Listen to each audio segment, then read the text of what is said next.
बिहार में जमीन का पूरा हिसाब किताब अब नए सिरे से होगा। इसके लिए बिहार सरकार ने 20 अगस्त से भूमि सर्वेक्षण शुरू किया है।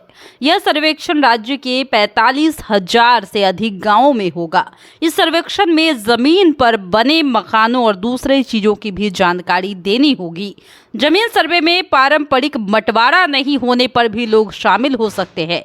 राजस्व एवं भूमि सुधार विभाग ने सर्वे के लिए जमा किए जाने वाले दस्तावेज में कई तरह की सहूलियत दी है। अब पारिवारिक बंटवारा नहीं होने पर भी लोग सर्वे के लिए आवेदन दे सकेंगे। साक्ष्य के तौर पर संयुक्त दस्तावेज के साथ वंशावली जमा करेंगे। इस दस्तावेज के आधार पर संयुक्त परिवार के जीवित सदस्यों के नाम से सर्वे कर्मी संयुक्त खतियान बनाएंगे।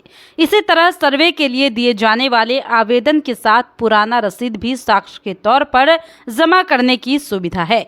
यदि आप लगान जमा कर रसीद अपडेट नहीं कराए हैं तो कोई फर्क नहीं पड़ेगा। लोगों को सर्वे में ज्यादा से ज्यादा शामिल कराने के लिए राजस्व एवं भूमि सुधार विभाग ने नियमों में सहूलियत देने के साथ अमीन सहित सर्वे अधिकारियों को घर घर जाकर लोगों को जागरूक करने के निर्देश दिए हैं। राजस्व एवं भूमि सुधार विभाग ने राज्य के सभी सीओ को नामांकन के लिए आने वाले आवेदनों का तेजी से निपटारा करने के निर्देश दिए हैं, ताकि आम लोगों का अपडेट रसीद खुद के नाम से ही कटे। बताते चलें कि इसके बाद सर्वे के लिए आवेदन करने में वंशावली देने की आवश्यकता नहीं होगी। सर्वे अधिकारियों को खतियान बनाने में आसानी होगी। प्रखंड मुख्यालय स्थित सर्वे कार्यालय में ऑफलाइन आने वाले आवेदनों को सर्वे कर्मियों के द्वारा ऑनलाइन किया जा रहा है। सर्वे के दौरान सरकारी जमीन का अलग खतियान खुलेगा। इसके लिए सर्वे कार्यालयों के अधिकारियों ने अंचलाधिकारी समेत सभी विभागों को पत्र लिखकर सरकारी और विभागीय जमीन की सूची मांगी है।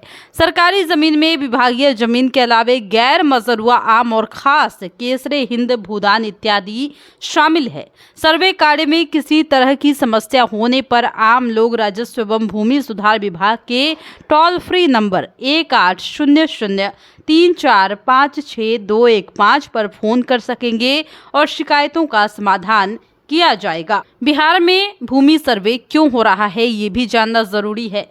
बिहार में जमीन सर्वे का काम काफी वक्त से रुका हुआ है। 38 जिलों के सभी 445 प्रखंड में ये काम हो रहा है।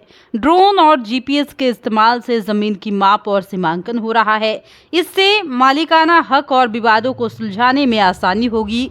सर्वे में जमीन विवाद में कमी आने की संभावना भी है और जमीन मालिकों को जमीन से जुड़े कागजात में सुधार और अपडेट करने का मौका भी मिलेगा। इसके लिए कौन से डॉक्यूमेंट जरूरी है, ये भी जानने की जरूरत है। पूर्वजों की जमीन है तो वंशावली दीजिए। अधिकारी के पास जाने की आवश्यकता नहीं, सादे कागज पर भी बना सकते हैं आप वंशावली। इस बात को मत भूलिएगा।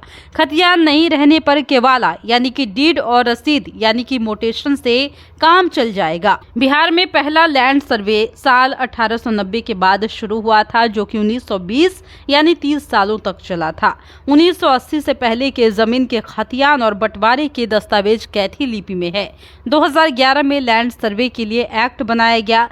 2012 में नियमावली बनाकर लैंड सर्वे की प्रक्रिया को शुरू कर दी गई। सबसे पहले हवाई सर्वे करवाया गया। 2013 से लेकर 16 तक फोटोग्राफी हुई। इसके बाद प्रोसेस में 2 साल लग गए।